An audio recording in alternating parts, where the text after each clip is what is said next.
بسم اللہ الرحمن الرحیم۔ محترم ناظرین السلام علیکم۔ آج ہم آپ کے لیے ایک بہت ہی قیمتی نسخہ لائے ہیں الرجی کے لیے۔ ڈسٹ الرجی، چھینکوں کا آنا، ناک سے پانی کا بہنا، سر میں درد رہنا، پرانے سے پرانا نزلہ، زکام اور ہلکا ہلکا بخار رہنا، ان ساری علامتوں کے لیے ایک ہی نسخہ، بہت زبردست سادہ سا نسخہ ہے، بے ضرر۔ ضرور ٹرائی کریں، دعاؤں میں یاد رکھیں۔ تو ناظرین، نسخہ تیار کرنے کے لیے آپ کو یہ چیزیں درکار ہیں، یہ لکھ لیں اور تیار کرنے کا طریقہ بھی سمجھ لیں اور استعمال کا طریقہ بھی۔ تو ناظرین، آپ نے گیہوں کی بھوسی لینی ہے، بھوسا بھی جس کو کہتے ہیں، 6 گرام گیہوں کا بھوسا، 6 گرام، اور کالی مرچ، سیاہ مرچ آپ نے 5 عدد لینی ہے۔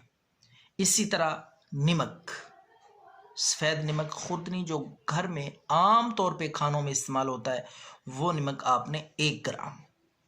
یہ 3 چیزیں آپ نے 1 گلاس پانی میں ڈال کے اچھی طرح جوش دیں، ابالیں۔ ابالنے کے بعد آپ اس کو چھان لیں اور ٹھنڈا ہونے پر آپ اس کو پی لیں، دن میں 2 مرتبہ۔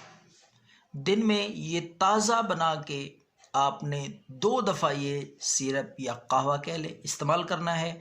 1 ہفتے تک استعمال کریں، انشاءاللہ ساری یہ علامتیں، الرجی، چھینکیں، نزلے کا، زکام کا ہونا اور جسم میں درد رہنا، بخار کا اور کھانسی کا، پرانے سے پرانے نزلے کا بھی انشاءاللہ جڑ سے خاتمہ ہو جائے گا۔ دعاؤں میں یاد رکھیں۔ اللہ حافظ۔